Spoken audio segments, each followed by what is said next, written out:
কিছুদিন পর থেকে ভাবি আমাকে ছোটখাটো কাজ করতে বলতেন, যেমন তার শাড়ি ঠিক করা, ব্লাউজের স্ট্রিং বাঁধা, নেকলেস পরিয়ে দেওয়া। একদিন তিনি বললেন, আমার নাইটির হুকগুলো ঠিক করে দাও।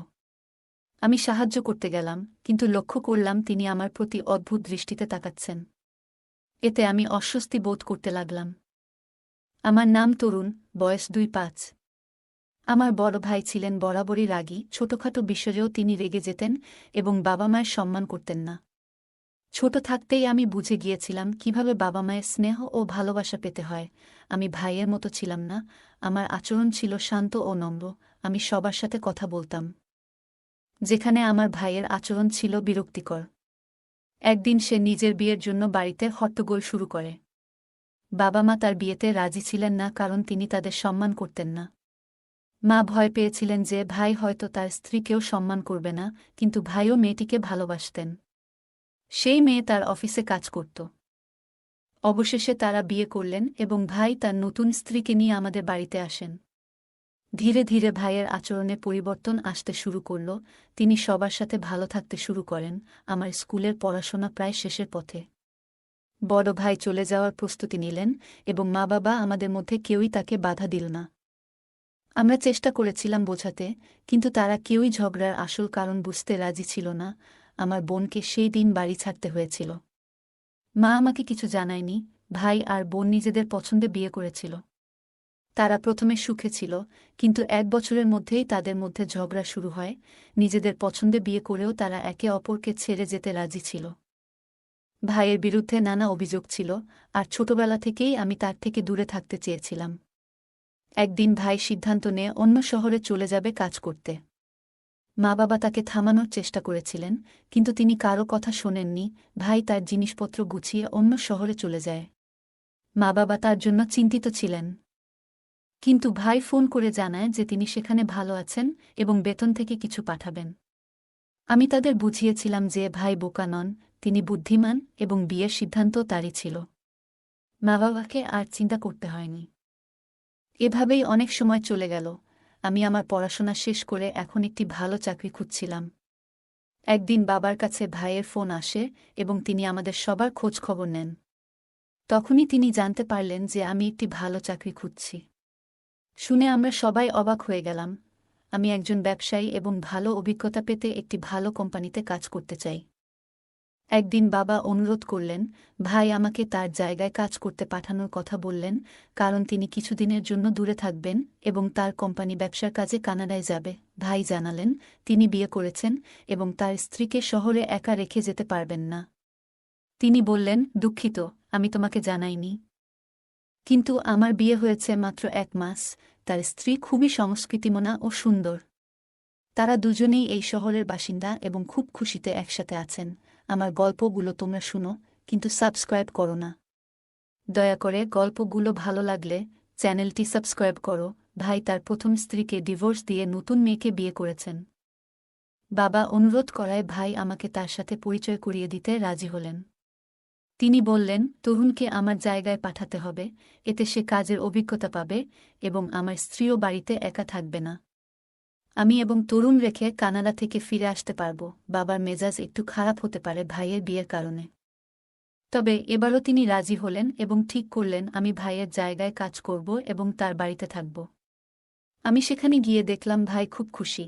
আমাকে দেখে তিনি বললেন, এখন তোমার আগমন নিয়ে আর চিন্তা করতে হবে না, চল যাই। আমার ভাইয়ের আচরণ এখন অনেকটাই নরম হয়েছে, তবে তিনি সবসময় বাবা মার সাথে কড়া ছিলেন। একদিন তিনি বললেন, তোমার ভাবির সাথে পরিচয় করিয়ে দিই। তাকে তোমার কথা বলার পর থেকেই সে তোমার জন্য অধীর আগ্রহে অপেক্ষা করছে। প্রথমে সে চিন্তিত ছিল, একা এখানে কিভাবে থাকবে, তবে আমি বলার পর যে তুমি তার যত্ন নেবে, সে খুব খুশি হয়েছে। আমি যখন ভাইয়ের বাসায় পৌঁছালাম, তখন ভাবি দরজা খুললেন। তার বয়স ছিল কম, প্রায় ২-১ বছর, এবং তিনি খুবই সুন্দরী। তার চেহারার উজ্জ্বলতা দেখে আমি মুগ্ধ হয়ে গেলাম। এর আগে কোনো মেয়ের প্রেমে পড়িনি, কিন্তু ভাবি কালো, লম্বা চুল আর সৌন্দর্যে পাগল হয়ে গেলাম। ভাইকে দেখে বুঝতে পারছিলাম না কিভাবে এমন একজন সাধারণ চেহারার মানুষের সাথে ভাবি বিয়ে করেছেন। ভাই আমাকে স্বপ্ন থেকে জাগিয়ে বললেন, তরুণ, এটা তোমার ভাবি, তুমি তার সাথে দেখা করবে না? আমি দ্রুত সালাম দিয়ে ঘরের ভিতরে চলে এলাম। ভাবি চা তৈরি করছিলেন, আর আমি বারবার তার দিকে তাকাচ্ছিলাম। ভাইয়ের বয়স ছিল ৩-২ আর ভাবি ২-৩। ভাবছিলাম এমন সুন্দর একজন মেয়ে কিভাবে এত বড় বয়সের মানুষের সাথে বিয়ে করলেন। তার নাম ছিল কাজল। তিনি জানালেন তিনি আগামীকাল কানাডা চলে যাচ্ছেন। এরপর আমাকে একটি ফাইল দিয়ে বললেন, তোমাকে আমার কাজগুলো করতে হবে। কোনো সমস্যা হলে ফোনে জানিও, আমি কোম্পানির ঠিকানা পাঠিয়েছি। সেখানে গিয়ে সব তথ্য পাবে। আমি সব বলে রেখেছি। ভাই কানাডায় যাওয়ার সময় বললেন, তোমার ভাবি কিছুদিন আগে সিডি থেকে পড়ে গিয়েছিল এবং এখনও ব্যথায় কষ্ট পাচ্ছে। তাকে ডাক্তারের কাছে নিয়মিত নিয়ে যেতে হবে এবং তার যত্ন নেওয়া তোমার দায়িত্ব। তার মা বাবাও এখানে নেই, তাই তুমি ছাড়া আর কেউ নেই। আমি আশ্বাস দিলাম, তুমি চিন্তা করো না, আমি ভাবির যত্ন নেব। ভাই যখন রওনা হলেন, আমি এবং কাজল ভাবি একসাথে থেকে খুব কম কথাই বলতাম। আমি ঠিকানা নিয়ে ভাইয়ের অফিসে গেলাম এবং তার পরিবর্তে কাজে যোগ দিলাম। অফিসে কাজের পরিবেশ ছিল চমৎকার, সহকর্মীদের সাথে ভালো বন্ধুত্ব হয়ে গেল। বাসায় ফিরে ভাবির সাথে খোলামেলা কথা বলতাম। একদিন দেখলাম ভাবি নাইটি পরে খুব সুন্দর লাগছিল। তিনি কফি বানাচ্ছিলেন, আমি নিজেও বানাতে চেয়েছিলাম, কিন্তু তিনি আমাকে বাধা দিয়ে বললেন, কোথায় যাচ্ছ? আমি তোমার জন্য কফি বানাচ্ছি। আমরা টেরেসে বসে কফি খেলাম, সেখানে ঠান্ডা হাওয়া বইছিল। আমি হঠাৎ অস্বস্তি বোধ করছিলাম, তাই তাকে বললাম, তুমি বারান্দায় একটু একা থাকো, আমি জরুরি কাজে ব্যস্ত। কিছুক্ষণ পর ভাবি কফি নিয়ে আমার রুমে এলেন। কফি দিতে গিয়ে কিছু কফি আমার জামায় পড়ে গেল। তিনি ভয় পেয়ে আমার জামা পরিষ্কার করতে লাগলেন, তখন আমি একটু অস্বস্তি বোধ করলাম। আমি সরে এসে বললাম, আপনি ঘরে যান, আমি ঠিক আছি। বাথরুমে গিয়ে নিজেকে বুঝালাম যে তিনি আমার ভাবি এবং তার সম্পর্কে ভুল ভাবা ঠিক হবে না। অফিসের ছুটির দিনে আমরা শপিং করতে গেলাম এবং কিছু জামাকাপড় কিনলাম। সেদিন জানলাম ভাবির বয়স ২১ বছর। তিনি বললেন, তোমার ভাই আমার জীবন বাঁচিয়েছিলেন। তখন থেকেই আমাদের সম্পর্ক তৈরি হয়েছিল। আমি বড় হতে থাকলাম। যদিও আমি একজন এতিম মেয়ে, ছোটবেলা থেকেই চাচা খালার বাড়িতে থেকেছি, কিন্তু তারা আমাকে খুব খারাপ ব্যবহার করত। একসময় তোমার ভাইয়ের সাথে পরিচয় হলো। তার সমর্থন পেয়ে আমরা বিয়ে করার সিদ্ধান্ত নিলাম। আমি জানতাম তার একবার ডিভোর্স হয়েছে, কিন্তু তবুও আমি তাকে পছন্দ করতাম এবং সে আমাকে। তাই বিয়ে করে আমরা সুখী জীবন শুরু করি। আমাদের বিয়ের কথা তোমাদের পরিবারকে জানানো হয়নি, কারণ তারা হয়তো ভাববে তাদের ছেলে একজন এতিম মেয়েকে বিয়ে করে বাড়িতে এনেছে, তাও যৌতুক ছাড়াই। আমি বললাম, আমার মা বাবা ভালো মানুষ, কিন্তু ভাই বিয়ের পর অনেক বদলে গেছে। সে এখন আগের চেয়ে অনেক নরম স্বভাবের। কাজল ভাবি সব ছেড়ে আমাকে যত্ন নেওয়ার দায়িত্ব নিয়েছিল। কিন্তু ভাই কানাডায় যাওয়ার পর থেকে আমি লক্ষ্য করলাম ভাবি নতুন জামাকাপড় পরছে, যা দেখে আমি অবাক হলাম। কেননা তার পুরানো পোশাকের সাথে এই পরিবর্তনটা বেশ চোখে পড়ল। আমি ভাবলাম হয়তো তিনি এসব বিষয়ে খুব একটা পাত্তা দেন না। তার চোখে আমি ছোট ভাইয়ের মতো, তাই সে আমার সামনে আরামে এমন জামাকাপড় পরছে। আমি অফিসের কাজে ব্যস্ত হয়ে পড়লাম। বস আমার কাজ দেখে খুব ইমপ্রেসড হলেন এবং আমাদের একটি প্রজেক্টে কাজ করার জন্য আমন্ত্রণ জানালেন। আমি বাড়িতে রাতের খাবারের জন্য তাকে আমন্ত্রণ জানালাম। আমার বন্ধু শান্তকেও আমন্ত্রণ জানালাম, কারণ সে আমাকে অনেকবার হোটেলে পার্টি দিয়েছে। শ্বশুরও খুব ভালো রান্না করতেন। শান্ত এসে ধীরে ধীরে আমাদের বাড়িতে আসা শুরু করল এবং ভাবির আচরণে মুগ্ধ হলেন। ভাবি মাঝে মাঝে আমাদের জন্য চা ও নাস্তা নিয়ে আসতেন এবং আমাদের সাথে সময় কাটাতেন। শান্ত বলত, ভাবির আচার ব্যবহার অনেক ভালো। তোমার ভাবিকে দেখে মনে হচ্ছে তিনি আমাদের ভালো বন্ধু। একদিন শান্ত জিজ্ঞাসা করলেন, আপনি কতদূর পড়াশোনা করেছেন? এতে ভাবির মুখ ম্লান হয়ে গেল। তিনি বললেন, আমার চাচা খালা আমাকে শুধু উচ্চ বিদ্যালয় পর্যন্ত পড়িয়েছেন। এরপর তারা আর পড়াশোনার জন্য টাকা খরচ করতে চায়নি, তাই আমি পড়াশোনা ছেড়ে দিয়েছিলাম। আমি বললাম, এখন তুমি পড়াশোনা করতে পারো। আমার ভাই তোমাকে এই বিষয়ে সমর্থন করবে। আমাদের শহরে খুব ভালো স্কুল আছে। চাইলে তুমি বাড়িতে প্রাইভেট পড়তেও পারো। ভাবি বললেন, আমি কয়েকদিন আগে আহত হয়েছিলাম, যার কারণে শরীরে ব্যথা হয়। আমি এখন পড়াশোনা করতে পারি না, কারণ আমি বিবাহিত এবং আমাকে পরিবারের যত্ন নিতে হয়। ভবিষ্যতে সন্তান হলে আমি পড়াশোনা চালিয়ে যাব। তার কথা শুনে আমি ও শান্ত ভাবিকে আরও উৎসাহিত করলাম।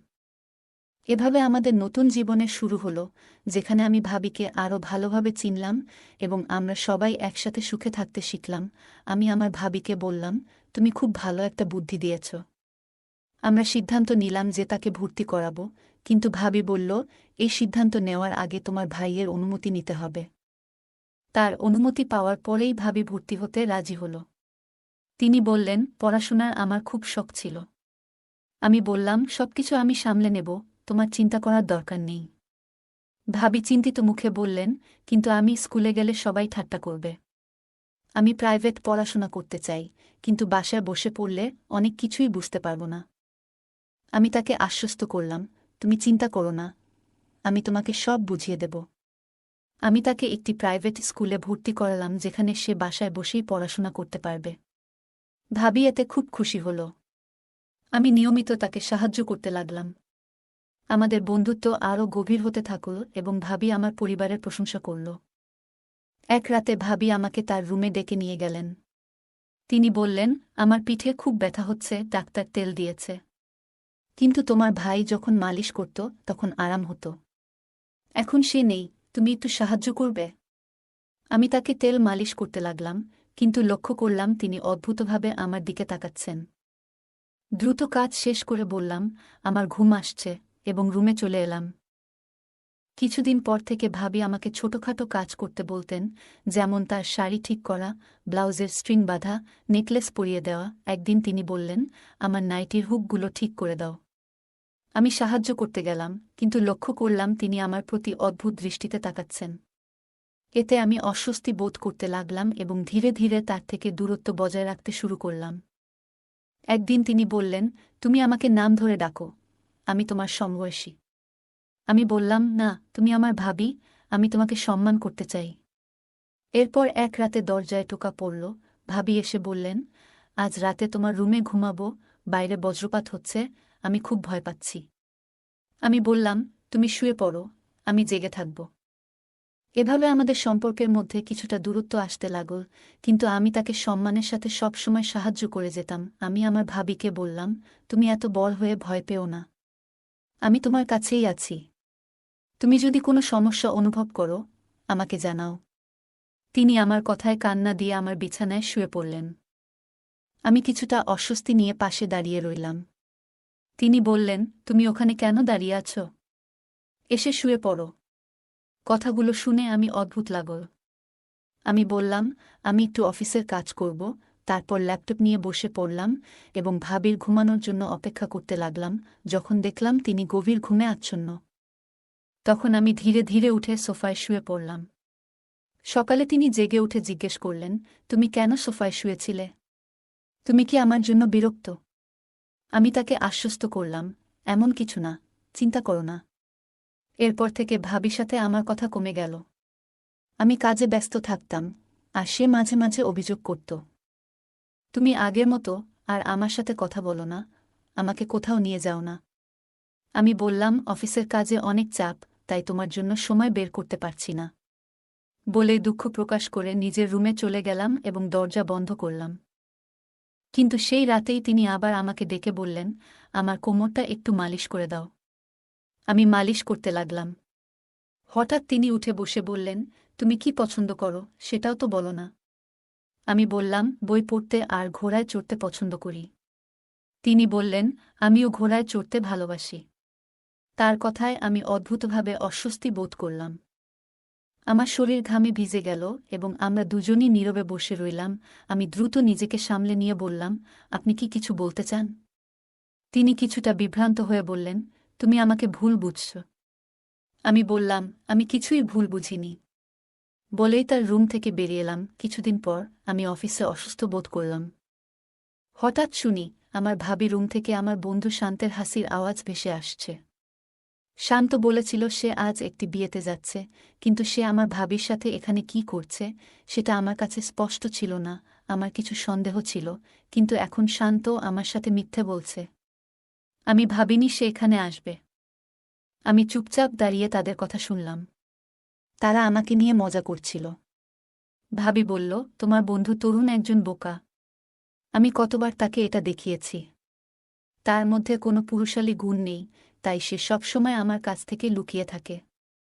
তুমি বরং ম্যানলি, শান্ত হেসে বলল, তরুণকে ছেড়ে দাও, সে ভীতু। আমি হতবাক হয়ে দেখলাম, যা আমার ভাইয়ের অধিকার ছিল তা অন্য কেউ ভোগ করছে। আমার রাগ চরমে উঠল। আমি ঠিক করলাম, ভাইকে সব বলবো।